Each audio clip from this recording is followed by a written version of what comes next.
la circularidad, la economía circular, no garantiza la neutralidad de carbono o la reducción, ¿no? Porque uno podría desperdiciar o generar muchísimas emisiones en tratar de circular todo, pero son dos cosas que se tienen que regular una a la otra, ¿no?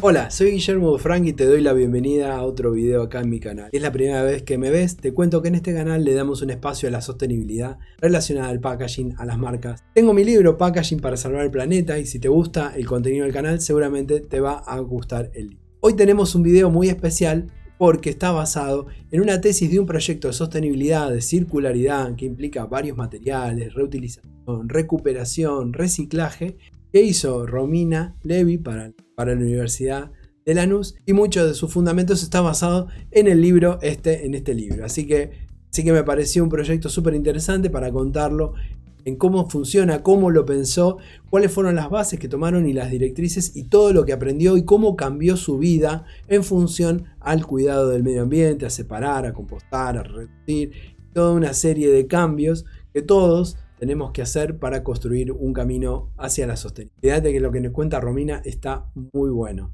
El proyecto trata más que nada de envases reutilizables para llevar a restaurantes, comercios y cafeterías o el comercio que uno quiera, que cuando la gente va y lo compra, lo usa y después lo deposita como en un, llamémosle mal dicho, tacho de basura, porque no va a ser un tacho de basura. Entonces pasaría una camioneta a buscarlos, los lava, los limpia y los vuelve a llevar a los comercios. Y todo eso forma un ciclo. Este sería el cesto, el tachito, digamos, para devolverlo, ¿no? Que tiene como una forma de vaso. Como ese chiste de que es como un vaso grande. Claro. Que está también el diseño del vaso. Es justamente un contenedor, llamémoslo mejor contenedor, porque tacho de basura está mal. Sí, tal cual, porque no es basura al final lo que se deposita, sino que es, ¿no? estos envases que son reutilizables, ¿no? Y no, estamos hablando que esto es un proyecto, ¿no? O sea, no es que existe, ¿no? Es una idea que nació a partir de la preocupación de eliminar los desechables, ¿no? De lo que es la comida del takeaway, ¿no? El delivery, todo lo que es comer en la calle o comer en un local de paso, ¿no? La facultad, la verdad es que nos incita a hacer trabajos de tesis, trabajos finales que tengan que ver con devolverle algo a la sociedad, ¿no? Que no sea solo un trabajo para probar y ya. Y yo estaba empezando con toda esta movida sustentable, empecé a seguir a diferentes influencers, empecé como a investigar del tema y siempre tuve como esa llamita de querer cuidar el ambiente desde chiquita, ¿no? Y como ahora empecé a investigar más y me surgió esto de decir por qué yo tengo que pedir un delivery, porque estoy cursando 1000 materias y estoy encerrada y la verdad es que cocinar va medio para atrás. Entonces tengo que pedir un delivery y me lleno de bandejitas y de cartón y de papel y de envases. Y está bien, sí, se pueden reciclar algunos sabemos que no, pero terminan como siendo un residuo enorme que tiene obviamente que llevar un transporte de ida, de vuelta, todo eso genera gases de efecto invernadero, bueno, todo lo que ya sabemos. Entonces dije, tiene que haber otra solución a esto.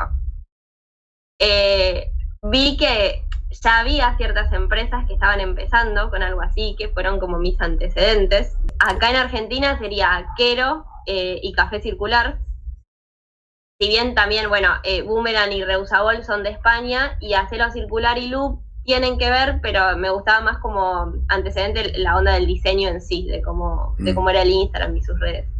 Pero todas estas tenían algo que ver con lo que yo quería hacer, pero me parecía que se quedaban cortas. Por ejemplo, Quero Ecovasos y Café Circular, digamos que es esto mismo, pero solo para cafeterías, solo para café o infusiones calientes. Y mi problemática radicaba más en el tema de comida, porque yo estaba pidiendo comida y me llenaba el departamento de reciclados. Entonces dije, bueno, ampliemos esto y hagamos otras cosas, como por ejemplo lo que habías mostrado antes, el tupper, incluir el vaso para infusiones frías, para infusiones calientes. Y también aprovechaste otras piezas para incluir mensajes, ¿no? Como esto de las bolsas, las remeras, los tapabocas. Claro, en plena pandemia estaba a full el tema Olvídate. Tal cual. Del y sobre tapabocas. todo porque no quería que quede solo en merchandising y ya, Claro. porque justamente no iba como en contra de la marca. Sí. La gracia era que todo lo que se haga por una razón y que, aunque sea la mínima razón, sea concientizar a otras personas. Claro, porque el merchandising en general siempre tiene fines publicitarios, pero son productos que más le interesan a la empresa que al usuario, ¿no? O sea, le interesa que vos tengas cosas que tengan la marca, pero en realidad, bueno, acá estás proponiendo merchandising perdurable, ¿no? O sea, que te ayude, por ejemplo, a reducir el consumo de descartables o de que tengas un vaso o una taza reutilizable, lo mismo con una bolsa. O bueno, con la remera ya como portador de un mensaje, ¿no? De un mensaje de propósito, de marca, y no solo publicidad, ¿no? Bueno, también como otras opciones de reutilización, como los envases estos de vidrio, bueno, tranquilamente puede ser un... Bueno, no sé por qué tiene acá el 7 de resinas mixtas, ¿es vidrio o lo pensabas hacer de otro material este? No, lo pensaba hacer de otro material. Okay. Perdón, no, lo pensaba hacer de vidrio. Me quedé... Okay. ¿El 7 no es vidrio? No, el 7 de estas flechitas más finitas son el tipo de resina plástica. Es medio confuso porque están las flechitas más gruesas, que son como el símbolo de reciclaje, que no es oficial ni nada, que se usa de los años 60, 70, que lo hizo un estudiante. Y están estas, las chiquititas, las finitas, que tienen que ver con el tipo de resina que se utiliza en el base, pero tiene que ver con los plásticos. Y la 7 es mezclas de resina o alguna de las resinas que no es ninguna de las otras 6 de los numeritos de los plásticos. Pero bueno, más allá de ese detalle, acá sí ves el 1 que es el del PET, que es el más conocido. Sí está claro que, por ejemplo, una botella PET, ¿no? de buen peso, con buen espesor, que puede ser ambientalmente menos amigable que la de finita, porque tiene más cantidad de peso, tiene más cantidad de PET. Si es reutilizada muchas veces, al final es negocio, porque evitas extraer material virgen para fabricar una nueva y evitas todas las cargas que genera también el reciclaje del PET, ¿no? Aunque el PET tiene como esta característica que es bastante ampliamente reciclable, o sea, técnicamente ya está bastante desarrollada la industria del reciclaje y que tiene muchas aplicaciones que van más allá de una. Si bien se pueden fabricar otra vez botellas y necesitas que sean grado alimentario, digamos, necesita que el proceso de reciclaje cuide ciertas cuestiones para que pueda ser usado para alimentos, pero también hay otras opciones que son menos sofisticadas, como por ejemplo para hacer ropa o para hacer otro tipo de cosas, donde el PET termina siendo como del PET de postconsumo, termina siendo la fuente principal de materia prima y no necesariamente extracción de material virgen. Entonces me parece que está muy bueno este proyecto que vos hiciste porque combina soluciones. No decís, bueno, nos casamos con una sola, vamos con el vidrio y solo vidrio, vamos con papel y es solo papel, y vamos con el plástico no porque es malo, no, pero el plástico si lo reutilizamos o lo reciclamos en un circuito cerrado, no va a ser tan malo, ¿no? La multiplicidad de soluciones es la solución. O sea, no hay una, sino que es toda una combinación, ¿no? de materiales. No sé si llegaste a eso intuitivamente. Sí, una cosa que pasó durante la cursada, yo tenía a mi tutor y era tipo un ida y vuelta y él aprendía un poco de lo que yo le iba mostrando. Y en un momento me dice, no entiendo por qué si tu proyecto es sustentable, vos estás como defendiendo el plástico. Me dice, como el plástico no es malo. Y ahí como que él me quería hacer que deje de defender el plástico, ¿no? Porque si no, deja de ser sustentable. Y yo le explicaba que ningún material en sí es malo. El problema es un solo uso que nosotros le damos. Y en una parte, por ejemplo, de la tesis, que ya, bueno, es una parte más escrita y es más aburrida, pero dice como que, por ejemplo, una bolsa de tela de las que son reusables, si uno la usa una vez y la tira a la basura, y le dio un solo uso, va a ser tan triste como si fuera de plástico, es lo mismo. El problema no es el material, sino el mal uso que le damos nosotros. Incluso es peor, porque una bolsa de tela o de un material mucho más grueso que el polietileno, por ejemplo, que son las bolsas más finitas, las del supermercado que estamos acostumbrados, requiere mucha más energía y recursos para fabricarla que una de polietileno. Para usarla una sola vez, las dos, digamos, son malas, pero la de tela o la que podría ser reutilizable es mucho más mala, es mucho peor, porque, digamos, eso, básicamente, si es de tela y si es de algodón, el cultivo de algodón y todo el procesamiento que tiene que tener, y bueno, con todas las cosas asociadas, incluso con el tema, las condiciones humanas en las que se hace, o sea, uno puede empezar a indagar un montón de otras cosas para desperdiciarlo en un solo uso, cuando en realidad no hay ningún motivo por el cual descartar algo, salvo que sea cuestiones higiénicas o vitales de la salud, que ahí es completamente lógico, o sea, no podemos jugar con una vida por un descartable, ¿no? O sea, las jeringas son y serán descartables, o sea, entonces, pues no podemos arriesgar la vida de las personas, ¿no? Pero en lo que no es de vida o muerte, dejémonos hinchar, no tiremos más cosas, o sea, no hay necesidad de que te den una bolsa para usarla 2 minutos, cuando podés tener cosas en la mano, cuando vos mismo podés estar preparado, ¿viste? Pero bueno, estamos tan acostumbrados que todos nos lo sirven. Fui a comprar unas hojotas a un local cerca, tenía el auto a 10 metros y me querían dar la bolsa para ponérmelas y yo no la quería, y no, pero llevala, ¿viste? Claro, le da casi que quizás, imagínate, capaz que lo ve el supervisor y le dice, ¿cómo dejaste ir un cliente con un producto en la mano?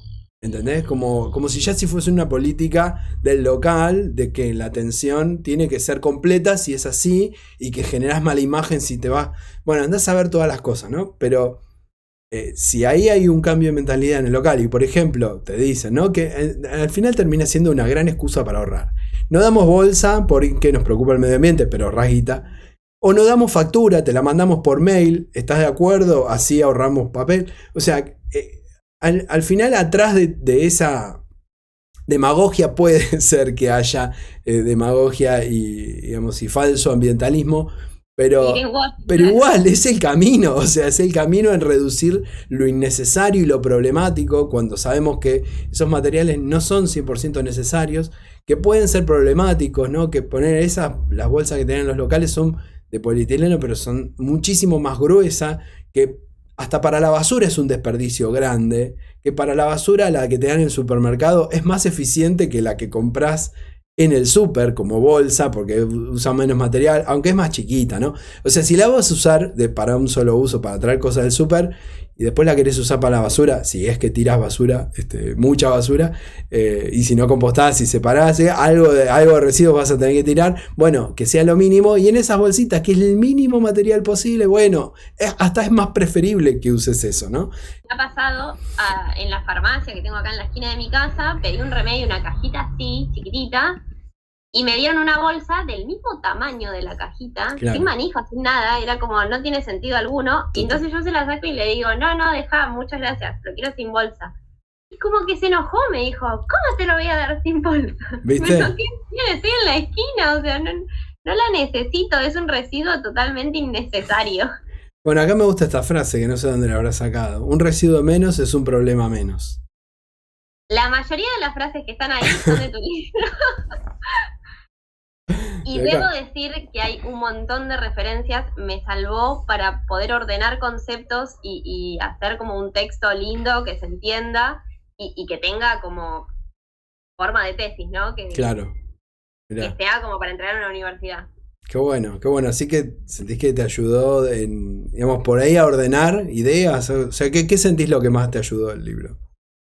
Primero, entender varios conceptos que yo tenía, como que los sabía, pero con mis palabras, y me ayudó un poco con eso. Por ejemplo, algo tan simple como sustentable y sostenible. Yo siempre dije sustentable y me parecía como que era lo que se decía y que estaba bien, y de repente me enteré que no, era sostenible lo que tenía que decir.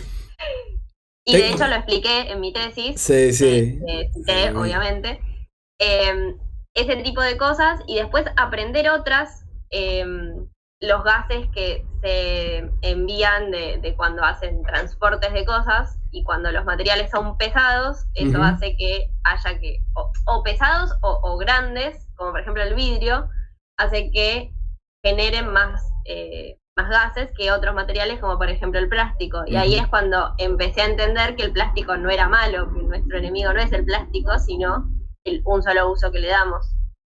Y con eso empecé a entender un poco qué es lo que me convenía para que de mis productos, digamos. Por eso el frasco es de vidrio, la botella es de plástico y así con sus diferentes cosas. La idea del QR es, yo diseñé también lo que sería las redes sociales, el Instagram, la web y la app mobile. La gracia de la app se supone que vos cuando entregás un envase, sea cual sea, escaneás por ejemplo, el QR que está en el contenedor o el Table 10, que recién lo habías mostrado también, y ahí te carga qué contenedor te llevaste y cuánto dejaste de seña, porque en cuanto lo devolves, se te devolvería la seña. Sería como, bueno, hay un montón de casos, no sé, las cervezas, que uno tiene el envase retornable y lo lleva y te devuelven plata. Bueno, esto sería como lo mismo. Lo del lechero, ¿no? Que decían que, claro, en la era moderna, cuando el hombre y la mujer trabajan, no están en la casa, no hay quien atienda al lechero, ¿viste? Entonces, claro, en esa modernidad se dejó de usar ese modelo porque, claro, requería que vos estés, que devuelvas, no sé qué. Pero claro, tranquilamente lo podés hacer en el on the go, que le llaman, ¿no? O el buy and pick, eso que vos comprás, lo vas a buscar, pero después lo devolvés. Y como era básicamente el esquema de retorno antiguamente de las cervezas, no había forma de comprarlas si no era pagando el envase y devolviéndolo. Y de alguna forma le da valor al envase, ¿no? Se dejó de hacer por una cuestión de conveniencia, de comodidad. A todos en algún punto nos resultó eso, ¿no? Más cómodo, decir, al fin de cuentas no nos conviene tanto ambientalmente, aunque no sea más cómodo, pero es más lógico esto de no tirar y no desperdiciar. Y hoy justo mi mujer me contaba un caso de una señora italiana grande que estaba angustiada porque tenía 4 globos del cumpleaños del nieto y no sabía qué hacer con esos globos, porque ellos compostan en la casa, porque vienen y no es que son millennials y tienen la Greta, o sea, es gente de mucho antes que tiene esa conciencia de que no se tiran las cosas, que todos vienen de una cultura que todo se aprovecha, sobre todo cuando había escasez, ¿no? Claro. Y claro, nosotros quizás nacimos en otra era donde había más y donde estaba por ahí más el disfrute y la comodidad y las ganas de hacer lo que quieras, cuando quieras, en donde quieras. Bueno, y en ese trajín ahora nos damos cuenta que decimos, bueno, la verdad que eso tiene unas consecuencias y la verdad que no es tan complicado, parecería, revertirlo. O sea, es complicado a nivel cultural, ¿no? A nivel del hábito, de la comodidad, de destruir un poco esa comodidad, pero cuando vos te das cuenta después ya no te es incómodo. Parece que acá hay una parte de tu presentación que me parece muy buena, que habla de las 7 R, ¿no? Que le duplica o más, ¿no? Casi que triplica la apuesta de las 3 R's por el tema de esto de reducir, reutilizar y reciclar, y donde hay más R's, ¿no? Que tienen que ver con creo que es una de las que se considera, ¿no? La primera de todas estas, que es la de rechazar, que es lo que estábamos diciendo, ¿no? Me das algo y la verdad ya ni siquiera es reducir, o sea, es reducir quizás lo que uno acepta, pero es rechazar directamente, no, esto prefiero que no, porque no es necesario, porque lo puedo evitar, porque no lo necesito.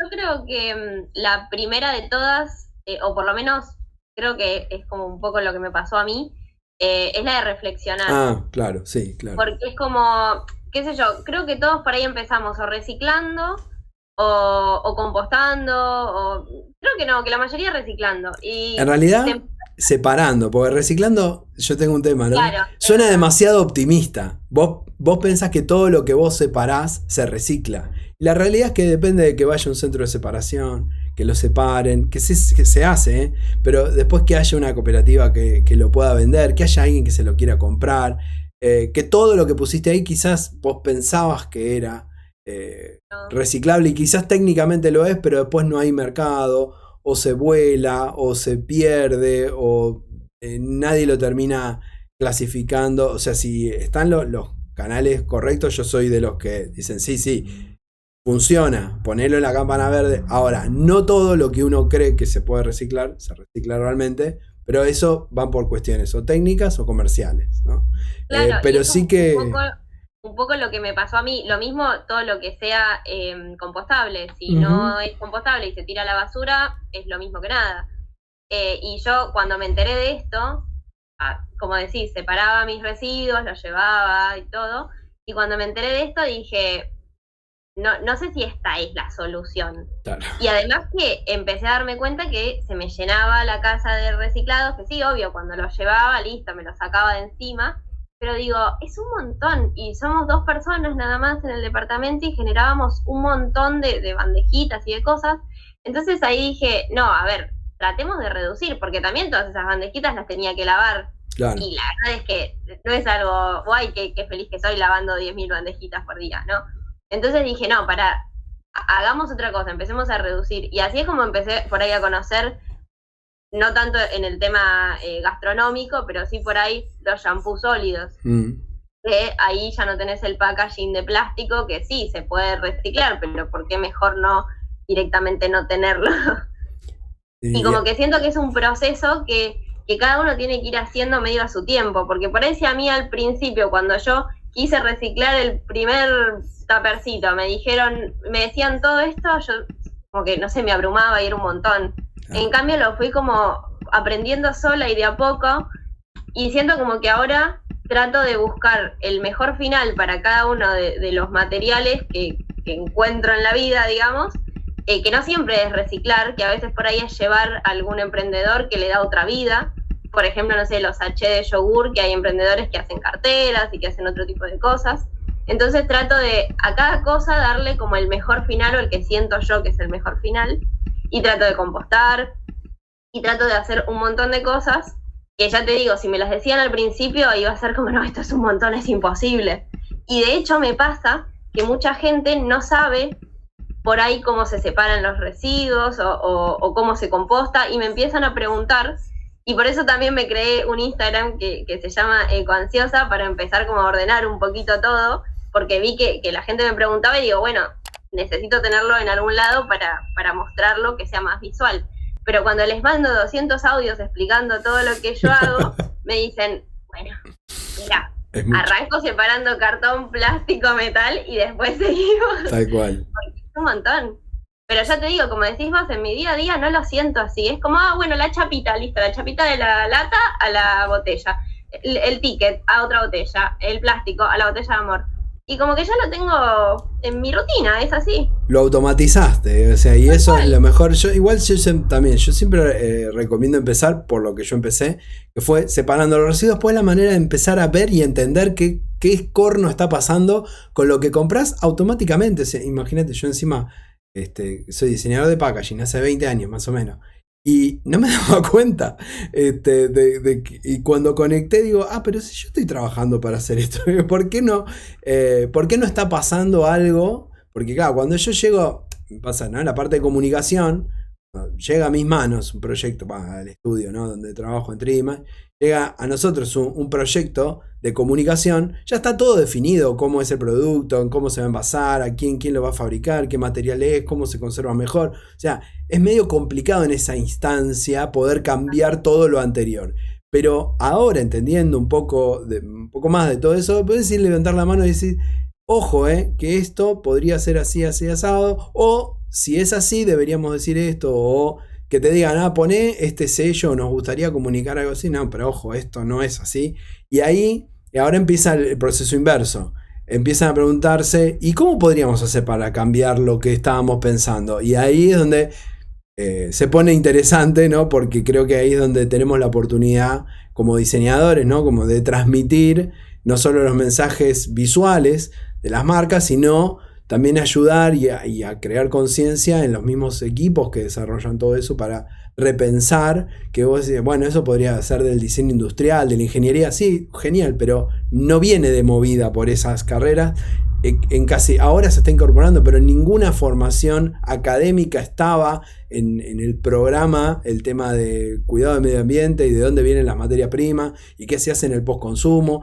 O sea, algo increíblemente nuevo, que necesita que lo sepamos y que lo aprendamos, ¿no? En nuestro caso, en la UNLA, nos pidieron que todo lo que sea tesis esté basado en las ODS. 80% de mis compañeros no tenían ni idea qué era. Claro, que son los 17 Objetivos de Desarrollo Sostenible que elaboró la ONU, que fijan ciertas problemáticas, ¿no? Con estadística, con un marco serio, científico, estudiado, ¿no? Problemáticas que tienen que ver con el consumo del agua, con la pobreza, con la educación, igualdad de género, en fin, son 17 objetivos que ellos, la ONU promueve que las empresas y los gobiernos y toda la población civil los entienda y elija o accione en función de cada uno de ellos. Entonces en el proyecto está bueno que les hayan dicho, bueno, fíjense alguna de estas problemáticas, una o varias, ¿no? Porque en general hay muchas que están encadenadas, ¿no? Decir, bueno, basate en alguno de estos datos para generar una propuesta que solucione un problema que ya está identificado, está cuantificado. Hay metas, ¿no? Establecidas. Algunos dicen que no se llega ni a palos para las metas que establecieron, otros que bueno, es el camino, bueno, por lo menos es fijar un rumbo, ¿no? Identificar, visibilizar, poner en contexto. Acá vos tomaste entonces el objetivo 12, producción y consumo responsable, que tiene que ver con todo esto que estábamos hablando, de reducir, de reutilizar, de reciclar, y lo de acción por el clima, porque en algún punto están conectadas, ¿no? Con el tema de la reducción de la huella de carbono, que ahí es donde, o sea, la circularidad, la economía circular no garantiza la neutralidad de carbono o la reducción, ¿no? Porque uno podría desperdiciar o generar muchísimas emisiones en tratar de circular todo, pero son dos cosas que se tienen que regular una a la otra, ¿no? Trasladar 3.000 kilómetros una botella para que sea reciclable y sea circular es un desperdicio o una cantidad de emisiones descomunales de energía, del transporte, ¿no? De todo eso, para transportar algo y circularlo. Entonces, claro, justamente eso, ahí me acordé, era el tema del ciclo de vida de los materiales, y no solo del momento de tirarlos o de qué hacer cuando finaliza su ciclo de vida. Yo la verdad es que siempre era, bueno, no tirar plástico. Eso era como, ok, soy re sustentable o sostenible, ¿por qué no tiraba plástico? Y con esto empecé como a entender que no. Claro. Primero, el tema de que los materiales no son nuestros enemigos, sino lo que hacemos con ellos y el un solo uso que le damos, y que después hay que pensar todo el ciclo de vida. De hecho, aprendí que una bolsa por ahí de papel craft, en su proceso de creación y de los materiales que usa, quizás es peor que una de plástico, de las bolsas de esas camisetas. Entonces es como que eso no lo sabía, lo aprendí durante esta investigación y me parece que no es algo que el común de la gente sepa. Tal cual, sí, que todo el mundo ve, no sé, el papel madera y eso ya hace que parezca ecológico o conveniente para el medio ambiente. Y es que no siempre depende, tampoco es por definición no, tampoco es por definición sí, sino que depende mucho del contexto, pero sí hay una cuestión de la masa, ¿no? Del peso, que tiene que ver con la cantidad energética que se utiliza para fabricar y transportar un material y el otro, ¿no?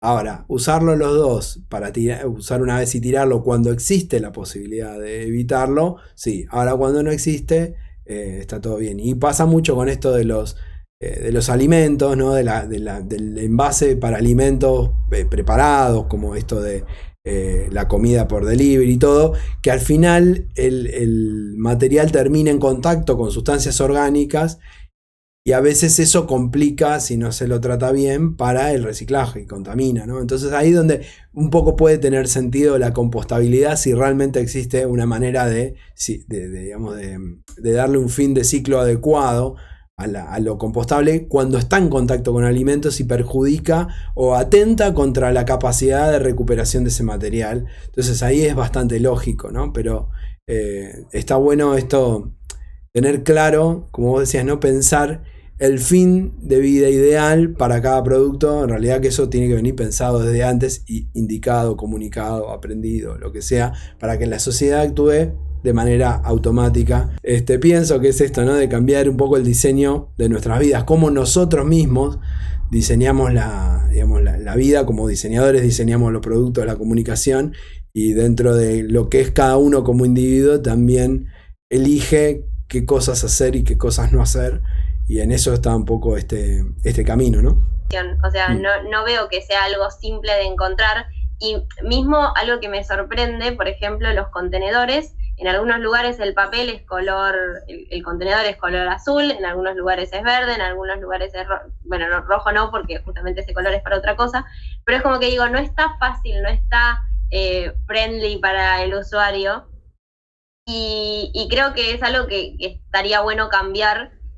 Obvio que no depende de nosotros, o quizás sí, o sea, si nosotros generamos esa demanda, pero no veo que sea algo como simple que para cualquier usuario esté la información servida. Eso es como un poco mi sueño de poder cambiarlo con lo que estoy haciendo ahora de Ecoansiosa, digamos.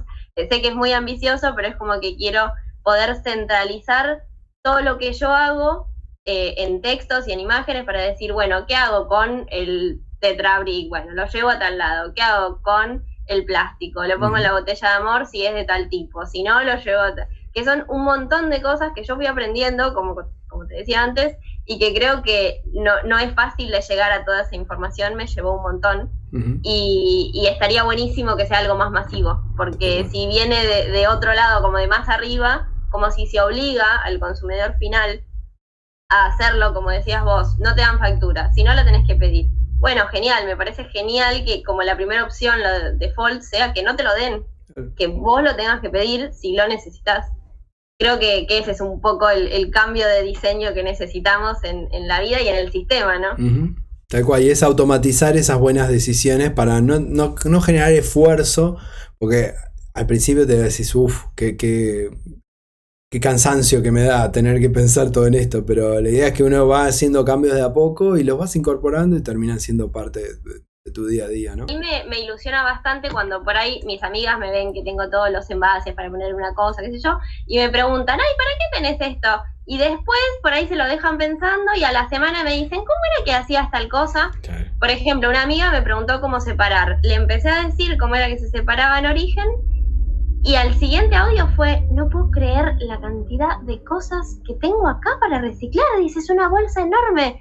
Y digo, está buenísimo que lo vivencies vos, porque si te lo digo yo, o si te digo que yo no estoy sacando casi basura, porque una la composto, la otra la reciclo, y la verdad que basura es muy poquito, no te lo creen, no es lo mismo que vivirlo ahí en primera persona y decir, ¿todo esto es para reciclar? Entonces, me parece buenísimo eso, ¿no? Como dar el ejemplo y que se vayan como compartiendo estas vivencias y que cada uno lo viva en primera persona y se asombre como me pasó a mí y como calculo que le pasa a todos. Tal cual, sí. Así que bueno, te agradezco muchísimo por haberte tomado el tiempo de contarme este proyecto y todo lo otro que nos contaste. Y cuál es la mejor forma de ponerse en contacto con vos. Supongo que Ecoansiosa. Ecoansiosa puede ser, y si no, Romina Levi G, que es mi Instagram personal, digamos. ¿Qué te pareció el proyecto? A mí me parece genial que la combinación de soluciones sea la solución, porque estoy convencido que ese es el camino. Cuento con tu apoyo y nos vemos en el próximo video.